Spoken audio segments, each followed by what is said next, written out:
बच्चों, let's read out the question. Consider the elements N, P, O and S. Arrange them in order of increasing non-metallic character. आपको यहाँ पे question में बोला हुआ है कि आपको एलिमेंट्स गिवन है, आपको इन्हें अरेंज करना है increase order of non metallic character. So first of all, we talk about the non-metallic character. Key concept for this question is, what is non-metallic character? Non-metallic character is the tendency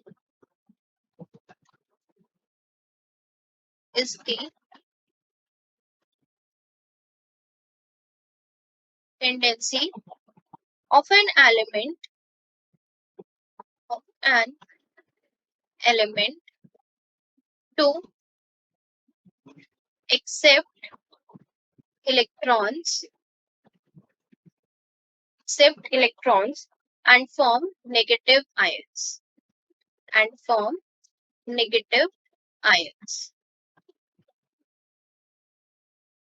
जो हमारा non metallic character होता है वो क्या होता है कि element की कितनी टेंडेंसी है इलेक्ट्रॉन को अपने अंदर एक्सेप्ट करने की, और वो नेगेटिव आयन अपने अंदर, मतलब जब वो इलेक्ट्रॉन को एक्सेप्ट करेगा दैट मींस कि वो नेगेटिव आयन क्या कर रहा है, अपने अंदर फॉर्म कर रहा है. वो हमारा क्या कहलाता है, नॉन मेटालिक कैरेक्टर. इसी को हमें इंक्रीजिंग ऑर्डर में बताना है इन चारों एलिमेंट्स के बेसिस पे. तो सबसे पहले हम बात करें पीरियोडिक टेबल पे non metallic character left to right और टॉप टू बॉटम क्या बिहेवियर शो करता है. इन पीरियोडिक टेबल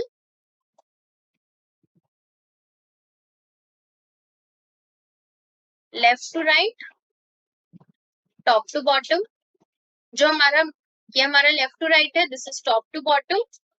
तो हमारा जो, अगर मैं लेफ्ट टू राइट की बात करूं, नॉन मेटालिक कैरेक्टर क्या करता है, हमारा इंक्रीज करता है, increase.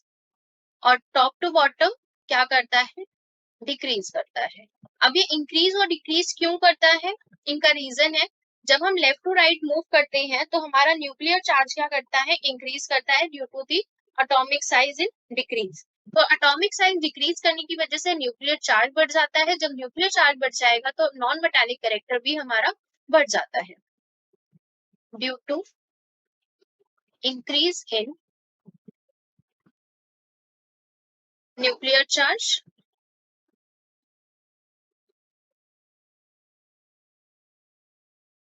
Decrease in atomic size. इसकी वजह से लेफ्ट टू राइट जो हमारा मेटालिक कैरेक्टर होता है, नॉन मेटालिक कैरेक्टर, वो क्या कर जाता है, इंक्रीज कर जाता है. यही अगर मैं बात करूं डिक्रीज के लिए, तो टॉप टू बॉटम ये डिक्रीज क्यों करता है, क्योंकि एटॉमिक साइज बढ़ जाता है due to increase in atomic size. अब अपने एलिमेंट्स की बात करते हैं. हमारे पास 4 एलिमेंट्स हैं, nitrogen, phosphorus, oxygen and sulphur. ये दोनों ही एक एक ग्रुप के एलिमेंट्स हैं. तो सॉरी, ये चारों ही आपके एक एक ग्रुप के एलिमेंट्स हैं. तो एक फर्स्ट ग्रुप तो आपका है group number 15 and second one is the group 16. Group 15 में आपका नाइट्रोजन 7 पे और फॉस्फोरस 15 पे, oxygen is on 8, that is group 16 के एलिमेंट्स हैं ये, और सल्फर इज ऑन 16. ये आपके एलिमेंट्स जो है वो इस ग्रुप में अरेंज्ड है. टॉप टू बॉटम क्या कर रहा है, हमारा मेटालिक कैरेक्टर डिक्रीज कर रहा है, नॉन मेटालिक कैरेक्टर डिक्रीज कर रहा है. अब जब ये डिक्रीज कर रहा है दैट मींस यहाँ पे डिक्रीज करने की वजह से नाइट्रोजन जो होगा वो ज्यादा होगा एज कंपेयर टू फॉस्फोरस, क्योंकि ये डिक्रीज कर रहा है. ऑक्सीजन का भी यहाँ पे ज्यादा होगा सल्फर से, non metallic character, according to top to bottom जब हम मूव कर रहे हैं. अगर मैं बात करूं अलोंग द पीरियड या फिर बात करूं लेफ्ट टू राइट मूव करने की वजह से, लेफ्ट टू राइट जब हमारा मूवमेंट हो रही है तो वो क्या कर रही है, इंक्रीज कर रही है. इंक्रीज कर रही है दैट मींस कि हमारा जो नाइट्रोजन और ऑक्सीजन है उसके अकॉर्डिंग नाइट्रोजन जो होगा वो less electro non metallic character देगा एज कंपेयर टू ऑक्सीजन, और यहाँ पे फॉस्फोरस का ज्यादा होगा as compare to sulphur. Sorry, phosphorus का कम होगा as compare to sulphur.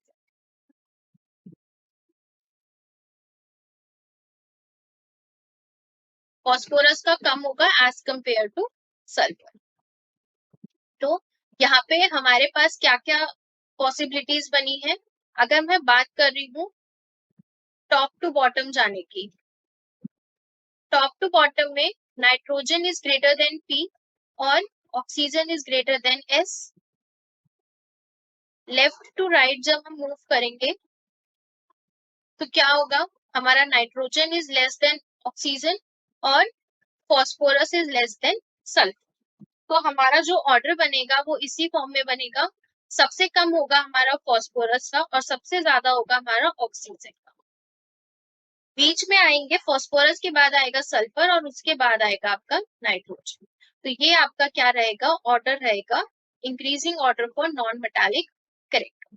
So this is the answer for this question. Hopefully you will understood it well. Best of luck.